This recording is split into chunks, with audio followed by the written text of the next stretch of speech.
3 tips for creating branded partnerships. When a business starts out and gets going, many owners believe that they can go about things on their own without the help of many others. This is how many new businesses are run, especially in the first few years.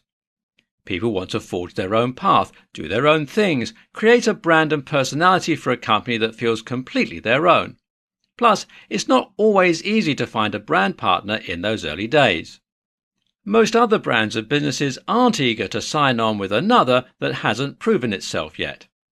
However, at a certain level, creating branded partnerships isn't just easier, it's downright essential for the growth of a company.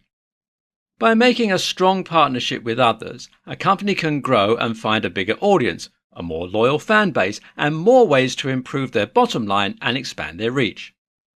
In this tutorial, we're going to focus on a few tips to keep in mind when you're attempting to bond a partnership between your business and another. It doesn't matter what you're selling or how many loyal customers you have, a branded partnership can go a long way to making a good company great. A branded partnership is the act of two parties coming together to make their own business success even stronger. You might not be aware of it, but you have seen plenty of branded partnerships throughout the years. That's because they work. When two companies come together in an intelligent way, they can reach new levels of financial flourishments. The first tip to remember when creating your branded partnership is to find ways where the audiences of both parties come together and combine. Where do they align? What commonalities do they share? You can imagine how this will come in handy when it comes to attracting your customers and marketing.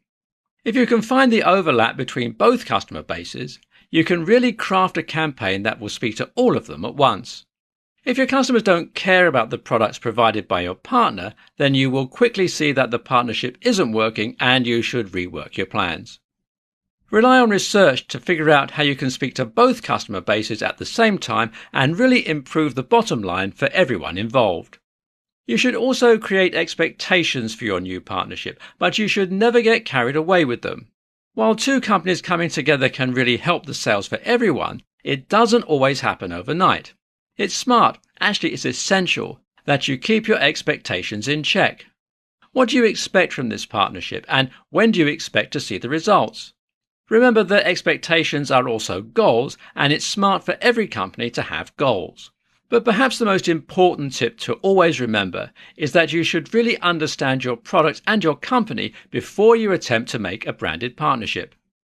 This is pivotal, and it is, sadly, a step that many people miss. If you don't understand what you're selling, why you're selling it, and what value it brings to your customers, then you won't be able to find all the nuanced ways that you can work with other companies.